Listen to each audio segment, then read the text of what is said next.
My name's Jennifer, and I'm 32 years old.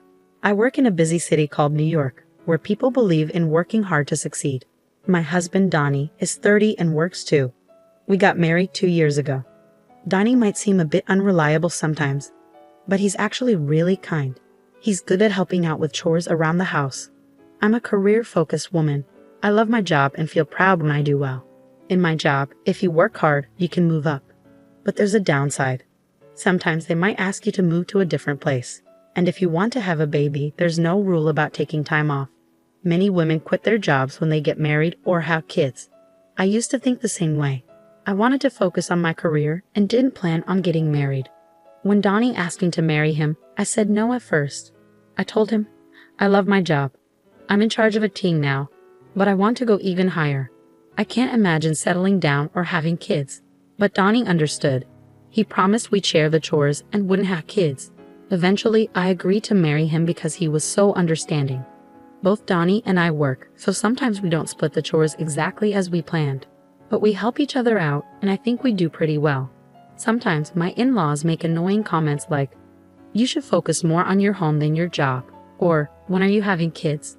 But it's not too bothersome because Donnie always supports me. Living with Donnie has been nice, and I've learned to enjoy being married. Then, one day, my boss, who's the head of our department, called me about a possible move to a different office.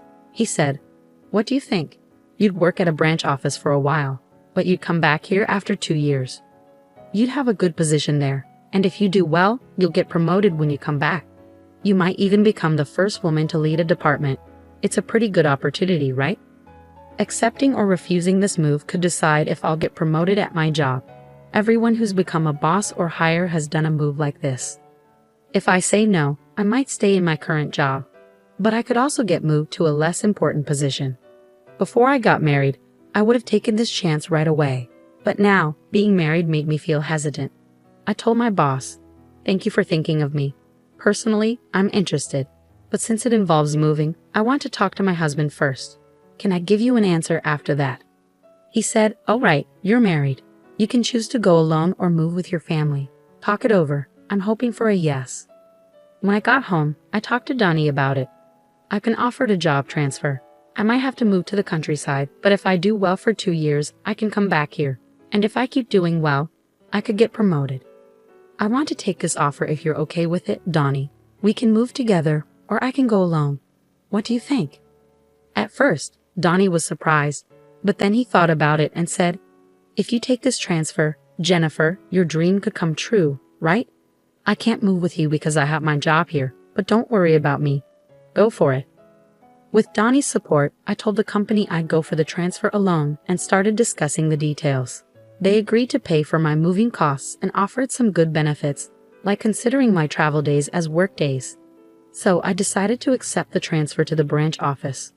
I got the official transfer order and chose to live in a company apartment, which was affordable.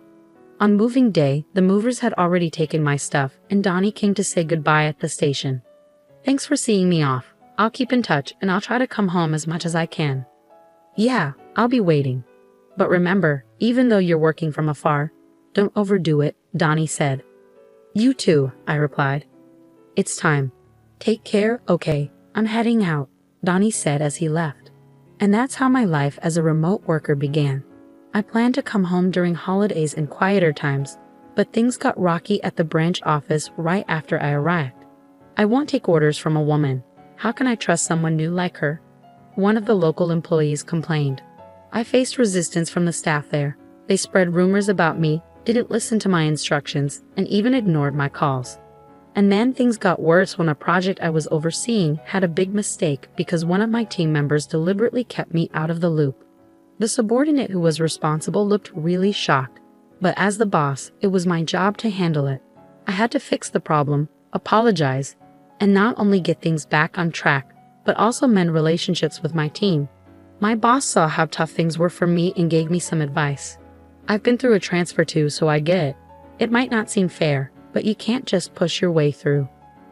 It's important to communicate well, understand others, and build relationships horizontally. So I followed my boss's advice.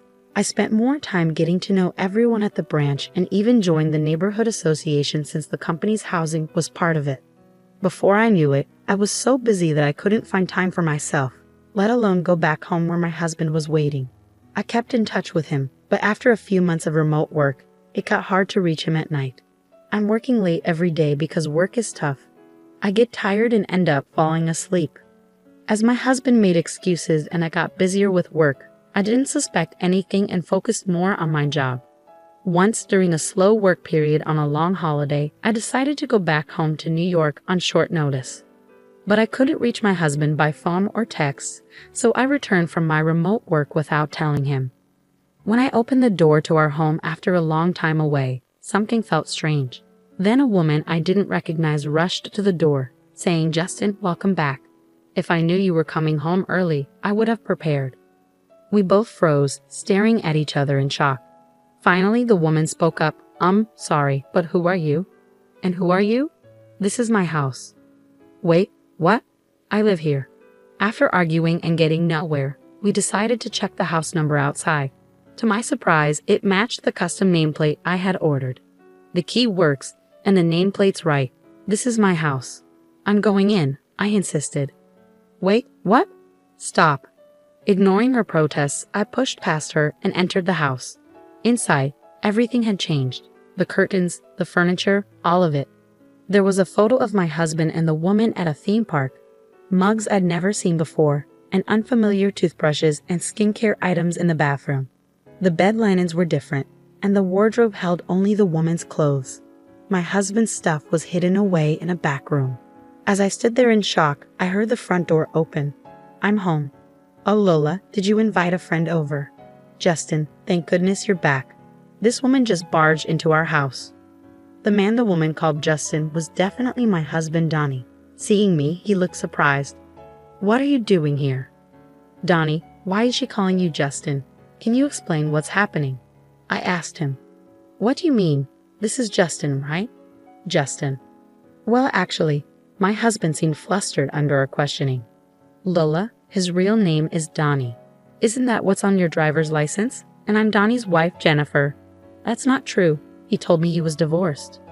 "Donnie, you need to explain everything clearly," I insisted. "Jennifer, you were gone for so long, and I was lonely. So I thought I'd try a dating app, and that's where I met Lola," Donnie explained.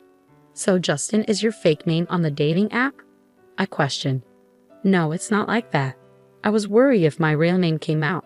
It might cause problems, so I used a different first name but kept my last name," Donnie clarified. "And why did you lie about being divorced?" I pressed further. Lola's profile said she'd never dated a man before and was serious about finding someone for marriage. It struck a chord with me, so I lied about being divorced to win her over. "We started living together," Donnie admitted. "Why would you do something like that?"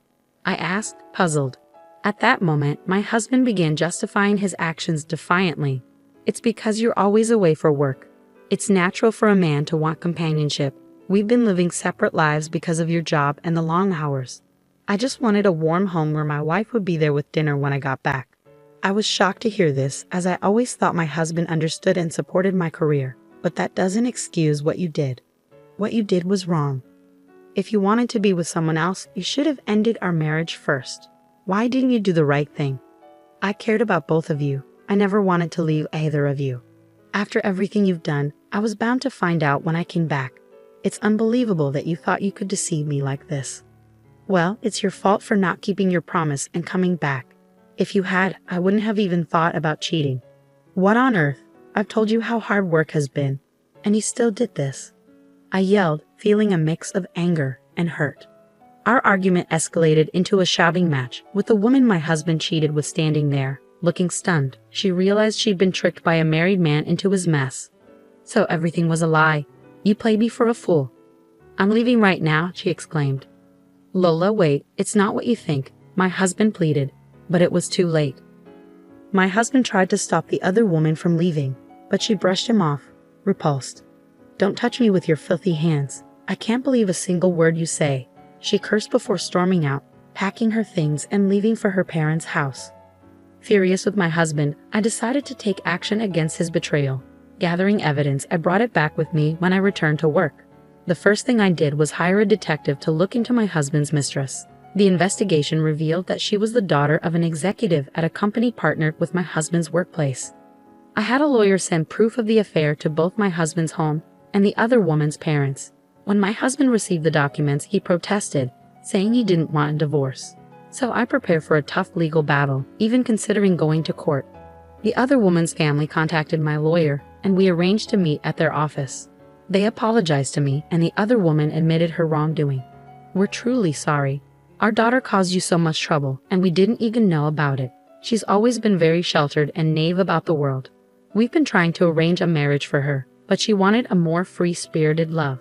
She met your husband without our knowledge and got carried away without knowing who he really was. She thought she found a divorced man on a dating app and wanted to move in with him. We told her to stop seeing him, but she didn't listen. She was so caught up in her fantasies that she ran away from home to be with him. Our daughter was shocked to find out she was the other woman and blames herself. She's getting therapy now. We're willing to pay you $50,000 as a settlement and hope you'll keep this matter private." The other woman and her parents shook my hand firmly. "I understand your apology, but I have one condition. I'm preparing for a divorce, but my husband won't agree. If you're willing to cooperate and provide testimony if this goes to trial, then I'll accept the settlement." "Okay, we'll cooperate, but we don't want our daughter to have a permanent record of this. Is there any other way we can help punish him?" "Well, it just so happens that his workplace is our client." In an unexpected turn of events, the woman my husband cheated with and I teamed up. We planned to give him a taste of his own medicine. His workplace was about to face a crisis because he had upset an executive at one of their client companies. And guess who would take the fall? Only my husband. Meanwhile, back at home, his parents were trying to reach out to him, unaware of the chaos. "Jennifer isn't answering our calls, and she won't call back either. Is she so caught up in work that she forgot about us? When is she coming back? We miss seeing our grandchild," his mother said. "Mom, you don't get it. I cheated on Jennifer while she was away, and now it looks like we're headed for divorce," my husband confessed.